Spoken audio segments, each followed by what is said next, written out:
Hello hello, bienvenue dans Famille et Voyage, le podcast. Le podcast qui donne envie aux parents de faire leurs valises, même quand les enfants râlent qu'il faut trimballer toute la maison et qu'on se demande encore pourquoi on ne s'est pas contenté d'un club avec mini disco.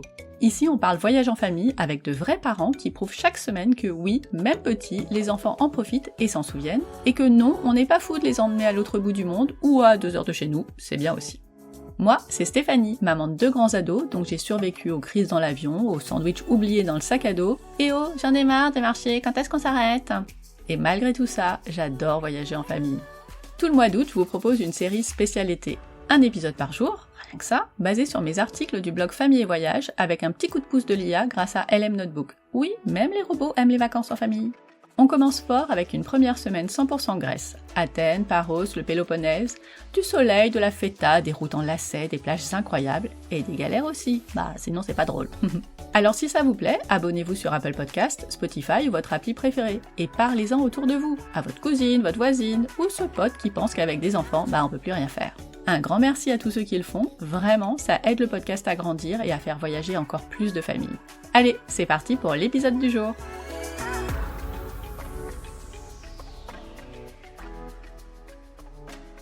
Bonjour et bienvenue. Aujourd'hui, on conclut notre exploration du Péloponnèse, toujours en s'appuyant sur le blog Famille et Voyage. Oui, après Nopli, Monemvasia, le Magne profond. Exactement. On arrive à la dernière étape, Kardamili. La touche finale avant de repartir. C'est ça. Et les sources la décrivent comme une petite station balnéaire plutôt sympa, bien située dans le golfe de Messénie. Et surtout, très pratique, non ? Proche de l'aéroport de Kalamata. Oui, il y a moins d'1 heure, donc parfait pour finir le road trip sans stress, visiblement. C'est d'un choix malin, en fait. On est toujours au cœur du Magne, cette région qu'ils ont adorée. Oui, une pépite, c'est le mot qu'ils utilisent. Voilà. Mais avec cette facilité d'accès pour le départ. Et puis, ils voulaient éviter une ville plus grande comme Kalamata, ça les tentait moins. Alors, Kardamili même, à quoi ça ressemble d'après le blog ? Pas très grand, apparemment. C'est ça. Une rue principale, quelques commerces sympas. Il mentionne une boutique de déco, Stellar, Ah oui. et une épicerie bio. Ils ont fait le plein d'huile d'olive aromatisée, de safran, Les souvenirs gourmands. toujours. Et détail amusant, ils parlent de 3 autres épiceries pour les courses plus basiques. Comme la nourriture pour chat. Voilà. Ça donne une idée de l'ambiance village où tout est à portée de main. Oui, ça contribue à ce côté reposant, je pense. Pas besoin de courir partout. Même en mode détente, il y a une petite touche culturelle. Une balade dans la vieille ville. Ah, incontournable dans ce genre d'endroit. Chemin qui monte, maison en pierre typique, fleurie, le décor classique du Magne, en somme.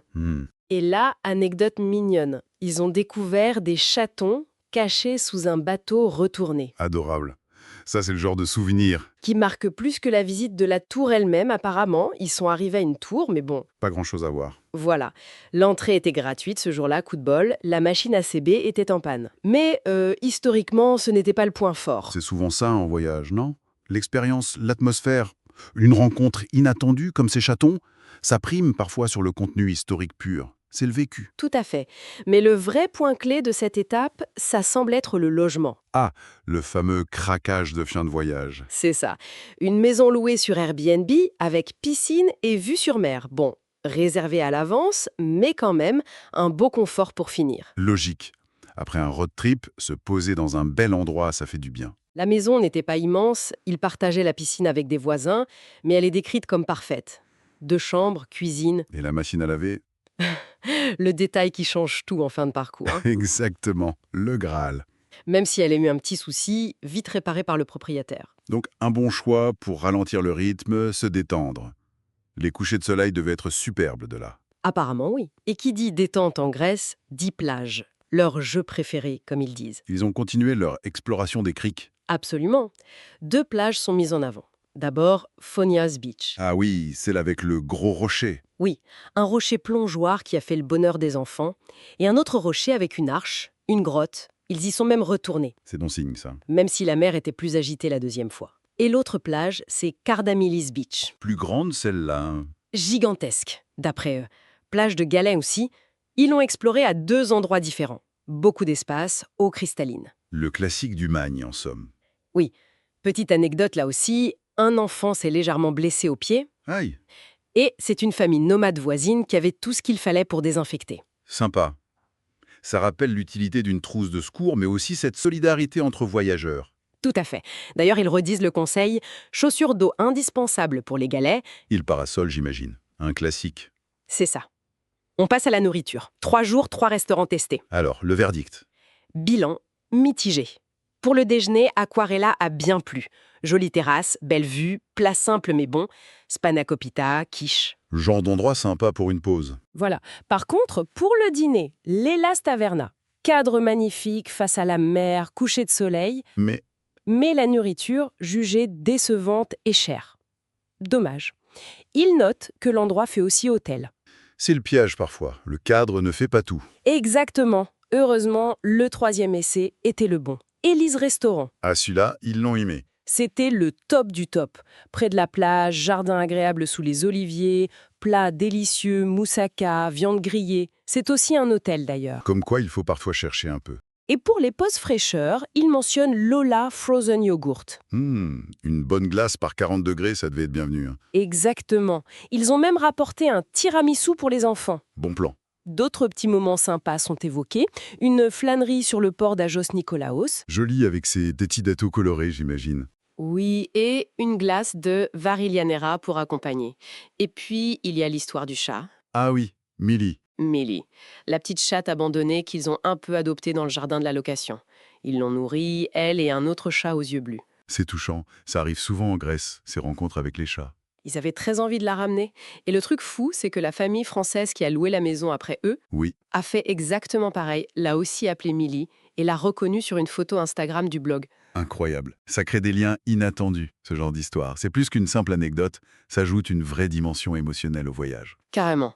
Bon, en conclusion de cette étape et du voyage dans le Péloponnèse, D'après le blog, c'était trop bien. Cardamilly et le Magne ont été une superbe fin. oui, il confirme le charme de la région. Les maisons en pierre, l'eau cristalline, les plages, la bonne bouffe. Et le choix de ralentir le rythme à la fin, c'était clairement une bonne idée pour eux. Absolument validé. Les derniers conseils qu'il donne, ça résume bien. Choisir un logement sympa pour la fin, profiter des plages, mais bien équipé, Chaussures d'eau, parasol, savourer la cuisine locale et rester prudent avec les risques d'incendie en été. des conseils de bon sens, mais toujours utiles. Et au final, ce grand voyage en Grèce, Athènes, Paros, le Péloponnèse semble avoir été une réussite totale pour cette famille. Oui, un beau mélange de paysages, de découvertes, d'activités loin de la foule apparemment. C'est ce qui ressort. Voilà donc pour cette analyse des sources sur Cardamully, la dernière escale grecque racontée par Famille et Voyage. Une belle conclusion à ce périple dans le Péloponnèse. On espère que cette exploration vous a donné des idées ou des éclairages intéressants. Et pour la suite, On change de décor. radicalement. Les prochaines sources nous emmènent beaucoup plus loin, direction la Polynésie pour le début d'une toute nouvelle série d'exploration. Ah, ça promet. Alors restez connectés pour ça. À très bientôt.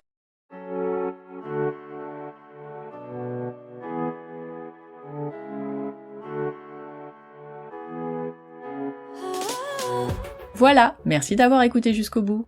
Si vous avez envie de retrouver toutes les infos de cet épisode, c'est simple, rendez-vous sur familleetvoyage.com. Oui, je sais, je radote, mais vous commencez à me connaître. Abonnez-vous, laissez une note, un petit mot ou envoyez cet épisode à un parent qui pense encore que voyager en famille, c'est un parcours du combattant. Alors oui, bon, parfois c'est vrai, mais c'est aussi tellement chouette.